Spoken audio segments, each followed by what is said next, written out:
본문의 12장은 베드로가 헤롯 왕에 의해서 감옥에 갇혔고 그 감옥에서 하나님의 그 교회가 간절히 그를 위해서 기도했고 그 기도한 후에 하나님의 천사가 바로 전날에 천사가 나타나서 베드로를 꺼내 내어줬는데 사실상 그 베드로가 나타났을 때 그들이 믿지 못했어요. 여종은 예드로라는 소리를 들었지만 사실 그들은 어떻게 베드로가 나오냐? 너는 베드로의 천선을 본 거다 라고 그들이 믿지 못했는데 실제로 베드로를 보고 나서 그들은 깜짝 놀랬던 그 이야기입니다. 우리가 기도하고 우리가 바라는 것들이 사실은 기도하고 있지만 실상 내가 그것을 이루어질까라고 하는 기대는 안 할 때가 사실 많아요. 기도는 하지만 하나님이 안 들어주실 거야.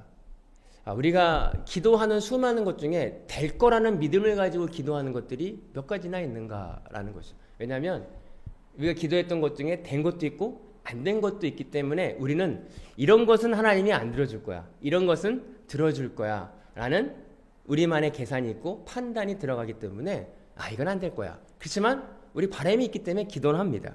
야고보서 4장 3절에 보면 구하여도 받지 못함은 정욕대로 쓰려고 잘못 구하기 때문이다 라고 말씀하고 있죠. 하나님께서 우리가 구하라 주실 것이다, 찾으라 찾을 것이다, 문을 두드려라 열릴 것이다 말씀하셨어요.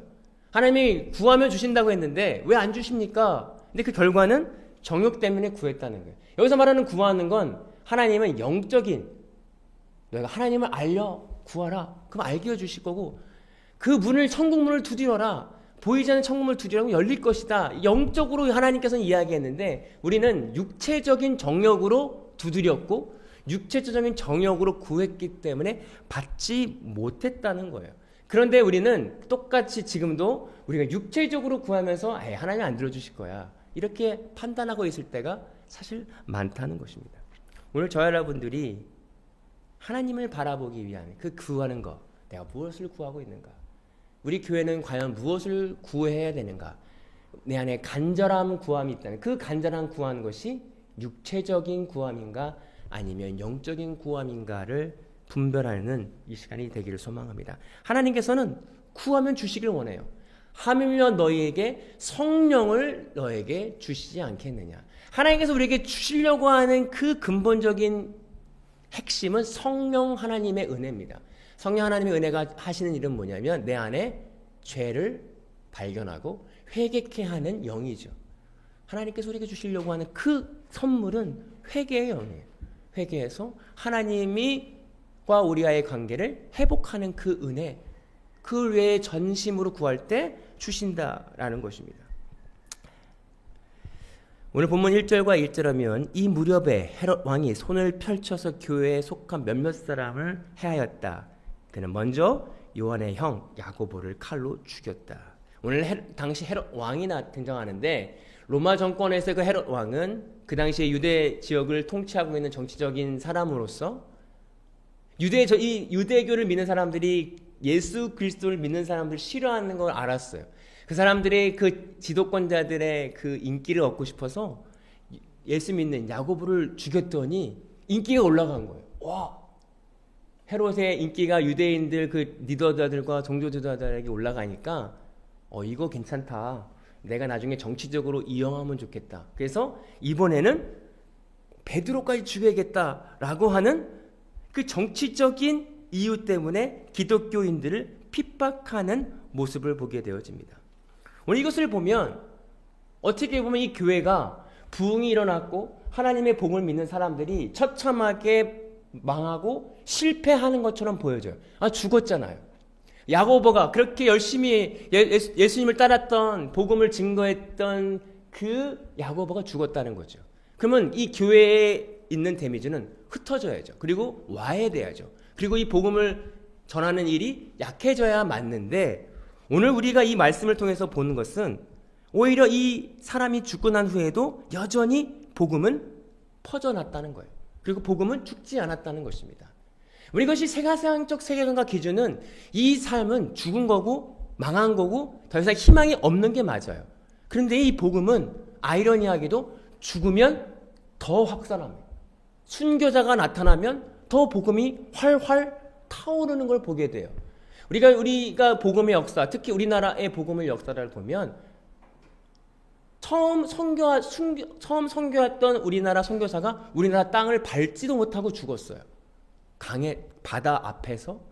그런데 이 복음이 성경책 하나가 남아서 그 복음의 씨앗이 퍼져 나가는 걸 봅니다. 그 입장에서 보면 그 사람은 성공하지 않은 것처럼 보여요. 오지도 못했고 죽었어요. 그러나 이 복음의 미랄이 퍼져 나가는 걸 보여집니다. 왜 그럴까? 우리 기독교는, 우리가 믿는 하나님은 철저하게 이 땅에서의 전부가 아니기 때문에 그렇습니다. 그가 죽는다 할지라도 죽음이 끝이 아니고 영원한 생명, 하늘나라의 복음, 하늘나라의 소망이 있기 때문에 그들은 야고보가 죽음이 중요한 게 아니에요. 야고보는 하늘나라에 갔구나. 그럼에도 불구하고 그들의 믿던 진짜 복음은 하늘의 소망을 두었기 때문에 그 복음이 퍼져나갈 수 있다는 것입니다. 오늘 만약에 우리 믿는 기독교가 여기서만 끝난다면 세상적으로 보는 성공은 그 끝인 거죠. 실패하면 실패한 거예요. 죽으면 끝나는 거죠.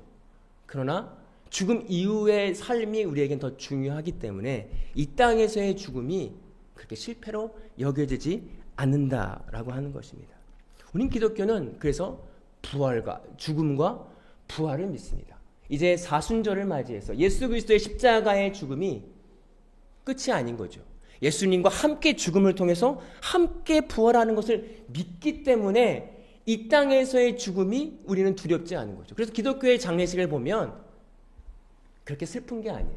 그냥 천국에 대한 소망을 갖는 게 장례식입니다. 그래서 웃기도 하고요. 울지만 않아요. 그리워서 당장의 헤어짐 때문에 서운함과 그리움은 있지만 다시 만날 것을 알고 믿기 때문에 슬프지 않습니다. 기독교의 장례식은. 그리고 희망을 갖습니다. 다시 만날 것을. 오늘 그들이 그 희망과 그 복음, 진짜 복음을 믿고 있기 때문에 더욱더 복음이 확산되어집니다. 그러나 현대에 우리가 접는 교회의 모습은 어떤가요? 겉모습은 큰 세상적인 성공을 필요할 때가 많아요. 사실 진짜 기독교는 이 땅에서의 성공보다는 이 땅에서 어떻게 잘 죽을 것인가, 하나님을 믿고 죽을 것인가에 대한 고민이에요. 이 땅에서 어떻게 삶을 살아서 주님 뜻대로 살아가야 될 것인가에 대한 고민이지, 이 땅에서 어떻게 성공하고 잘 살아볼까에 대한 고민이 아니라는 사실입니다. 오늘 복음은 예수님과 함께 죽는 거죠. 그래서 죽음이 두려운 것이 아닌 것입니다. 우리는 야고보 죽었네, 끝났네, 희망이 없네가 아니라 야고보의 죽음도 기쁨으로 받아들이면 오늘 우리의 삶 속에서는 나의 죽음도 유익함을 여겨야 됩니다. 실질적으로 피지컬한 죽음이 아니라 내 자아가 죽어지고 오늘도 내가 예수님과 함께 내 뜻과 내 힘과 내 모든 생각을 죽음을 통해서 함께 부활하는 그 역사, 그 진짜 복음을 경험한다면 그 복음이 실패로 가지 않습니다. 여전히 활활 불로 타오를 수 있다는 것입니다. 오늘 저 여러분들이 이 천국에 대한 소망, 하늘나라에 대한 소망을 가지고 살아가길 소망합니다. 3절과 4절에 보면 그때 유대 사람들이 이 일을 기뻐하는 것을 보고 이제는 베드로까지 잡으려고 하였다. 때는 무교절 기간이었다. 그는 베드로를 잡아서 감옥에 두고 4인조 경비병 네패에게 맡겨서 지키게 하였다. 유월절이 지나면 백성 앞에 그를 끌어낼 속셈이었다. 오늘 헤롯은 작전을 세운 거예요. 그렇구나.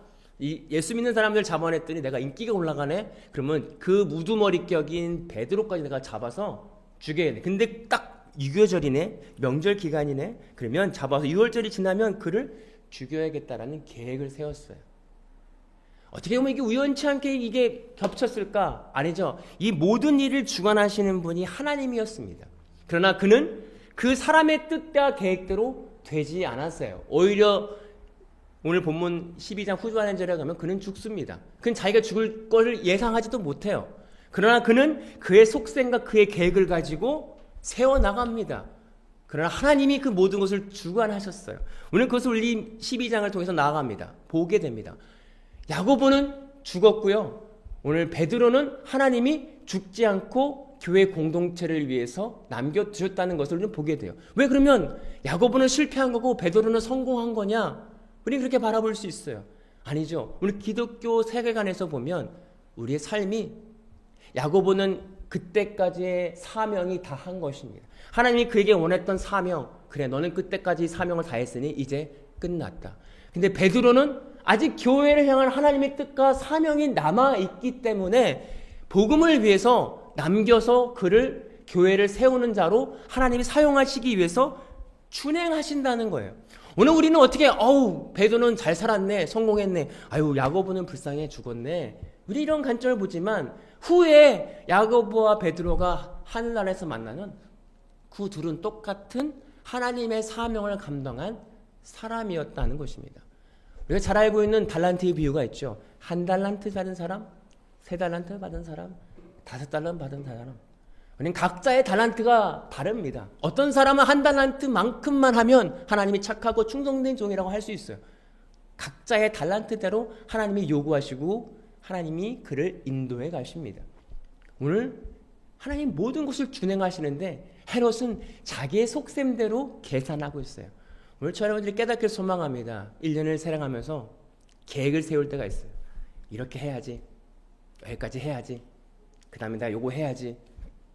이것이 계획 없이 무계획으로 게을르게 살아가는 그 관점이 아니라 그 계획을 세우는 주체가 내가 될 때 그 계획대로 되어지지 않고 무너짐을 통해서 우리는 불안하고 화가 나고 여러 가지 염려들이 올라온다는 거예요. 그러나 하나님의 계획과 하나님의 뜻을 믿는다면 내 계획대로 되지 않고 내 뜻대로 되지 않은 그 순간에도 하나님의 뜻이 있겠지, 하나님이 이 일을 통해서 하시는 뭐가 있겠지라고 믿음으로 나아가는 그 태도, 하나님이 모든 것을 주관하신다고 믿는 태도가 우리 가운데 있어야 된다라고 하는 것이죠. 오늘 헤롯이 아무리 그 계획을 세우면 뭐예요? 속셈이 있었어요.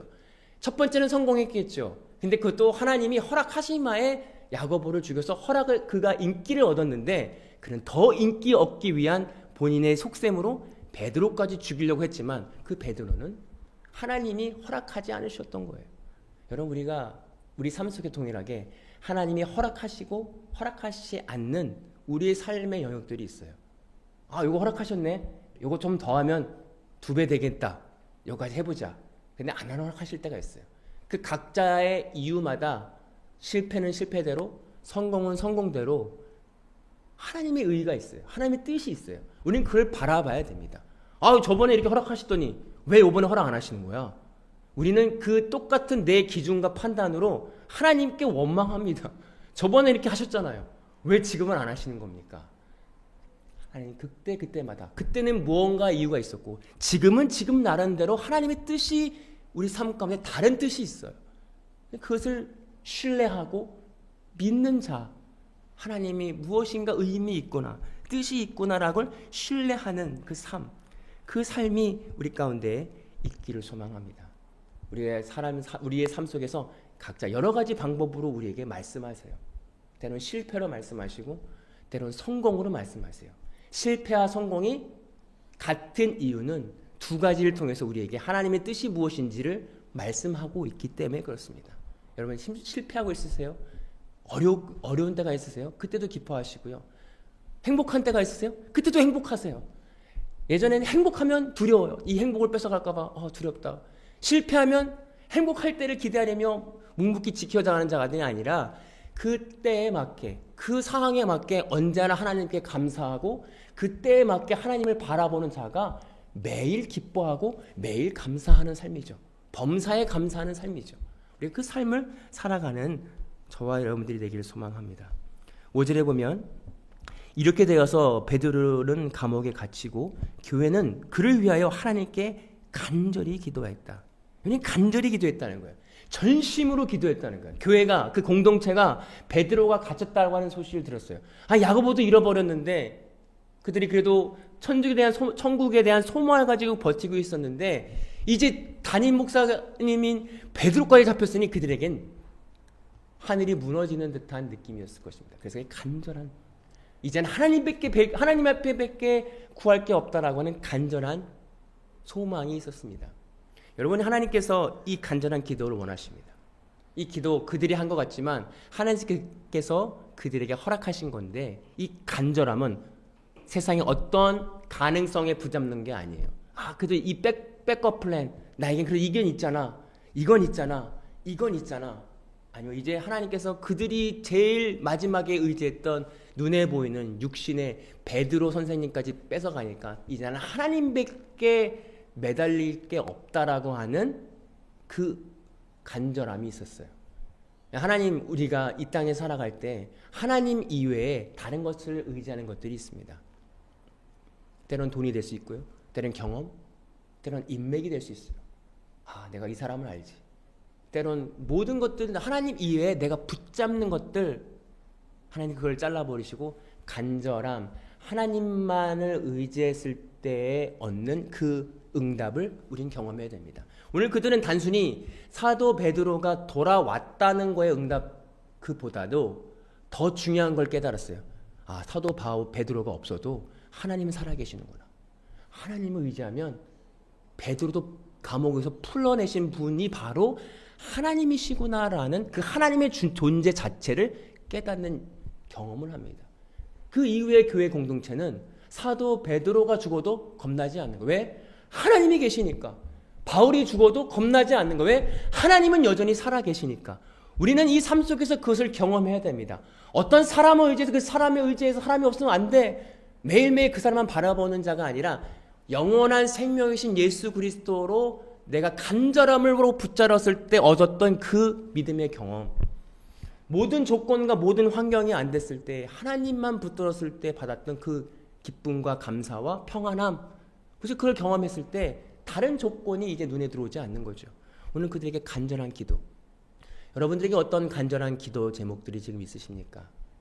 오직 하나님만이 그 기도를 응답하실 수 있어요.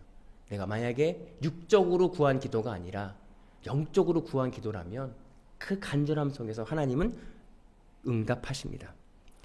6절과 7절에 헤롯이 베드로를 백성 앞에 끌어내고 그날 끌어내려고 한 그 전날 밤이었다. 베드로는 두 쇠사슬에 묶여 두 군인 틈에서 잠들어 있었고 문 앞에서 파수꾼들이 옥문을 지키려고 있었다. 그런데 갑자기 주의 천사가 나타났고 간방에 빛이 환히 비쳤다. 천사가 베드로의 옆구를 찔러 깨우며 말하기를 빨리 일어서라 하였다. 그러자 쇠사슬이 그의 두 손목에서 풀렸다.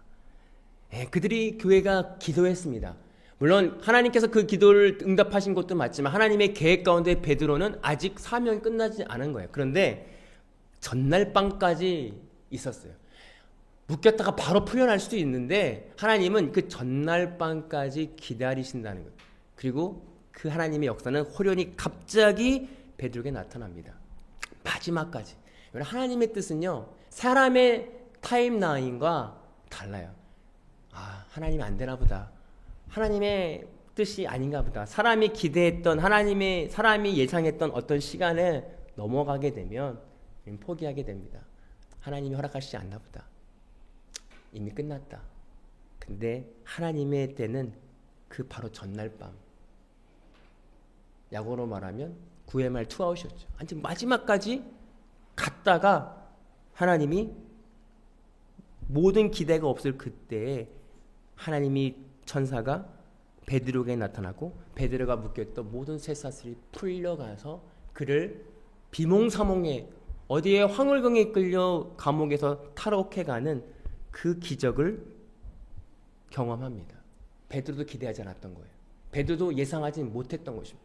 하나님의 계획과 하나님의 방법은 인간의 방법과 인간의 계획과 예상을 뛰어넘습니다. 그게 하나님이죠. 우리가 사람의 계획과 사람의 예상들이 된다면 어떻게 하나님이시겠어요? 저는 모르겠습니다. 우리 인생의 흡연에 어떤 방법으로 우리가 하나님이 우리 인생을 이뤄가실지 모르지만 분명한 것은 선한 방법이라는 거예요. 영적인 선한 방법. 우리를 거룩하게 하시고 하나님 뜻대로 살아가기 위해서 우리를 이런 모양 저런 모양으로 어렵게 하세요. 그리고 하나님의 방법대로 그 일을 이뤄가십니다. 예상할 수 없어요. 하나님의 뜻이 어떤 뜻인지를 어떤 구체적으로 이뤄가실지는 모르지만 중요한 뜻 하나는 우리를 이끌어 가신다는 거예요. 선한 방법으로 그의 뜻대로 그의 방법대로 그의 시간표대로. 저 여러분들이 때론 지치고 언제까지일까? 이 굴레 같은 이 상황을 언제 우리는 넘어갈 수 있을까? 그러나 하나님 뜻대로 분명히 끝은 있고 그것을 하나님이 이뤄 가신다고 하는 믿음이 우리 가운데 있기를 소망합니다. 14절과 15절에 보면 그 여종은 베드로의 목소리를 알아듣고 너무 기뻐서 문을 열지도 않고 도로 들어가서 대문 앞에 베드로가 서 있다고 알렸다. 사람들은 여종이 내가 미쳤구나 하고 말하다. 여종은 참말이라고 주장하였다. 그러자 그들은 베드로의 천사일 거야 라고 말하였어. 오늘 그들은 베드로가 나타난 거에 대한 그 사실을 믿지 못했어요. 하나님의 일을 예상하지 못했기 때문에 그들 예상과 다른 결과가 나왔기 때문에 그들은 믿지를 못하는 거예요. 그들은 기도했겠죠. 베드로를 위해서 베드로를 도와주세요. 아마 베드로가 잘 순교해서 천국 가주세요라고 기도했을지도 몰라요. 아마 구체적인 기도의 제목은 모르지만 중요한 것은 베드로를 위해 기도했습니다. 근데 아마 그 방법이 베드로가 탈출해서 자기들 앞에 올 거라고 하는 것은 상상하지 못한 결과였어요.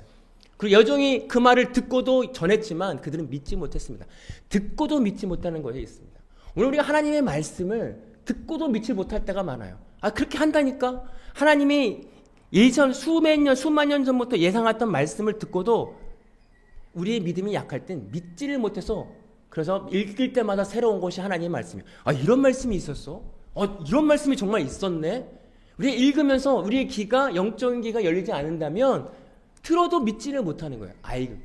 그냥 그렇게 하시는 거겠지. 내 생각으로 말씀을 이해해 버리려고 할 때가 많이 있어요. 그러니까 성령 하나님이 깨닫게 하시면 그 말씀이 정말 있었네. 그리고 그 말씀이 지금 이루어지는구나 믿게 됩니다. 오늘 그들은 믿지 못했습니다. 하나님의 말씀과 하나님의 역사를. 믿음이 없었죠. 믿음이 부족했습니다. 이 말씀을 통해서 아마 그들은 이 사건을 통해서 하나님을 경험하는 일이 되었어요. 그래서 그들이 아마 다음에 그들이 예상하지 못하는 일이 벌어진다 할지라도 그들은 판단하지 않을 거예요. 누군가 똑같이 누가 죽었다 살아나도 정말 하나님이 살아나시게 했었어? 이제 물어볼 수 있죠. 우리가 하나님을 경험하면 경험할수록 내 생각이 내려나가지게 되면서 모릅니다 라는 게 맞아요. 하나님 뜻은 어떻게 됩니까? 몰라요. 그러나 하나님의 방법은 무한하시고 정하신 일이 없기 때문에 인간의 결정을 뛰어넘기 때문에 우리는 매일매일 하나님의 말씀을 배웁니다. 하나님 이렇게 역사하셨구나. 내일은 또 다르게 역사하시는구나. 오늘 이렇게 역사했으니까 내일도 이렇게 역사하겠지. 우리는 인간은 늘 정형하려고 노력합니다. 내 생각으로 하나님을 만들려고 노력합니다. 그러나 경험하면 경험할수록 하나님은 창조하시는 분이에요. 새로운 일을 창조하세요. 같은 일을 반복하시는 분이 아니에요. 새로운 일을 창조하시는 것을 경험할 때 우린 겸손할 수 있어요. 저는 모릅니다. 그러나 하나님이 하실 것입니다. 어떤 방법으로? 주님의 방법으로. 저와 여러분들이 이 교회의 공동체 경험을 통해서 우리가 대신 경험함을 통해서 미쳤구나 하지 않고 그렇구나. 하나님의 뜻은 모르는구나. 하나님이 하시면 모든 것을 바꿀 수 있는 거지. 내 생각과 내 판단 기준을 내려놔 하나님을 바라볼 수 있는 저와 여러분들이 되기를 소망합니다.